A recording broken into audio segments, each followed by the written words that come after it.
बियो बड'लेण्ड इंखं टेलिभिजन दिनैनि रादाबखौ फरायदों आं रिंकु बसुमतारिया। दिनैनि गाहाय रादाबफोराव दं रन्जन गगैआ राज्यो सभानि सोद्रोमा महरै समायखिरा लाबाय। बिश्वजित दैमारी, भुबनेश्वर कलिता आरो अजित भुयामोना बादायनाय गैयाजासे देरहाबाय। कर'नाजों सन्देरजानायनि सन्देह गोनां केरालानिफ्राय खारखुमाबोनाय सुबुंखौ बङाइगावआव हमबाय। CBSE बोर्ड आनजादखौ फावसायबाय।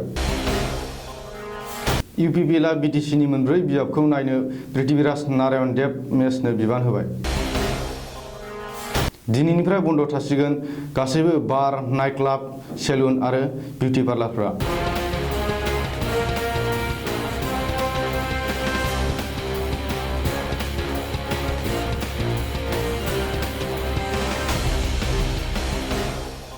दानिया आबुं रादाब।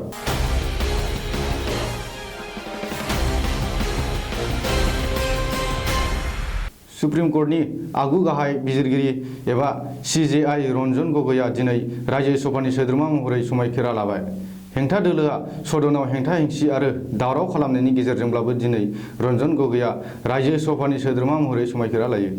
मख'नो गोनांदि भारत संबिजिरनि आर्टिकेल 80 नि जोहै हादोरगिरि रामनाथ क'विंदआ गावनि गोहोखौ बाहायनानै आगुनि गाहाय बिजिरगिरि रन्जन गगैखौ राज्यो सभानि सोद्रोमा सायख'यो।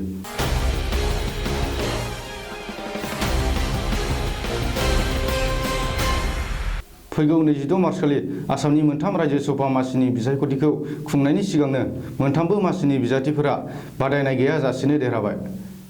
आसामनि लांदां जानाय मोनथाम राज्यो सभा मासिनि थाखाय साथामल' बिजाथिया बिजाथिलाइ गथायनाय जादोंमोन। बै साथाम बिजाथिफोरा जादों BPFनि बिश्वजित दैमारी, BJPनि भुबनेश्वर कलिता आरो हेंथा दोलो कंग्रेस UPPLनि जथायै गागि खौरांगिरि अजित भुया। बिसोर साथामबो बिजाथिफोरखौ बिसायख'थि खुंनाय सिगांनो बिसायख'थि आय'गआ बादायनाय गैयाजासे देरहाबाय होननानै फोसावबाय।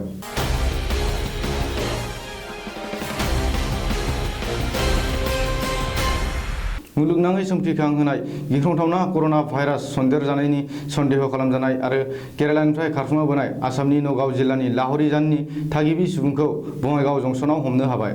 RPF आरो GRPFनि जवानफोरा हर सान अपारेशन खालामनानै थांनाय हराव कान्चनजंघा एक्सप्रेसनिफ्राय बै सन्देह गोनां सुबुंखौ हमनो हायो। बे समाव सन्देह गोनां सुबुंखौ बङाइगावनि गंसे देहा फाहामसालियाव आइसोलेसनाव दोननाय जादों। सुलुङाव मिथिनो मोननाय बायदिब्ला केरालायाव कर'ना भाइरास सन्देरनायनि सन्देहआव डक्टरफोरा बिखौ गंसे हटेलाव जोबनानै दोनदोंमोन। नाथाय थांनाय 16 मार्चखालि खाबु लानानै केरालानिफ्राय खारखुमाबोदोंमोन। ओरैहाय कर'ना सन्देरजानायनि सन्देह खालामजानाय सुबुङा खारखुमालांनाय जाथाया हादरनाङै बांसिनै सोमखिखांहोदोंमोन सरासनस्रा रायजोफोरखौ।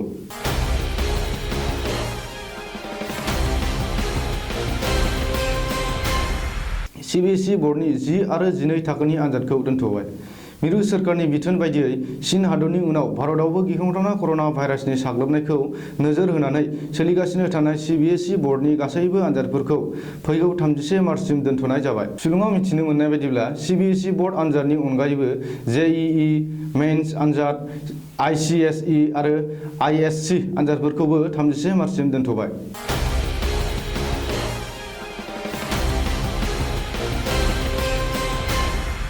फैबाय थानाय BTC बिसायख'थियाव BTCनि मोनब्रै बिजाबखौ नायनो आरो सामलायनो थाखाय UPPLआ बावैसो दोलोआव हाबफैनाय नर्थ इस्ट हेरिटेज फाउन्डेशन NGOनि CEO आरो गावखौनो बर'नि राजा फोलेरनि राजखुंगुर होनना सिनायथि होनाय पृथ्वीराज नारायण देब मेसनो बिबान होबाय होननानै मिथिनो मोनदों। मिथिनो मोननाय बायदिब्ला दोलोआव हाबफैनाय लोगो लोगो CWCनि सोद्रोमा सायख'जानाय पृथ्वीराज नारायण देब मेसनो 12 नं सालाकाथि, 13 नं चिरां, 31 नं खैराबारि आरो 35 नं मोदैबारि बिजाबखौ नायनायनि बिबानखौ UPPLआ होदों।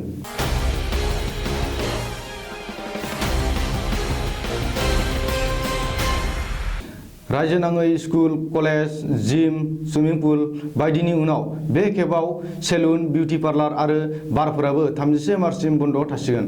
रायजोनाङै गासैबो बार, नाइट क्लाब, सेलुन आरो बिउटि पार्लारखौ 31 मार्चसिम बन्द खालामनो गोख्रों बिथोन होदों रायजो सोरखारा। मख'नो गोनांदि भारतजों लोगोसे मुलुगनाङैनो कर'ना भाइरासनि साग्लोबसारनायखौ नोजोर होनानै आरो कर'नानि सन्देरनायनिफ्राय रैखा मोननो आरो सांग्रां लाखिनो थाखाय रायजो सोरखारा बे बिथोनखौ होदों। बबेखानि सोरखारनि बिथोन सिफायग्राफोरखौ गोख्रों राहा लानो थाखायबो रायजो सोरखारा गोख्रों हुमखि होदों।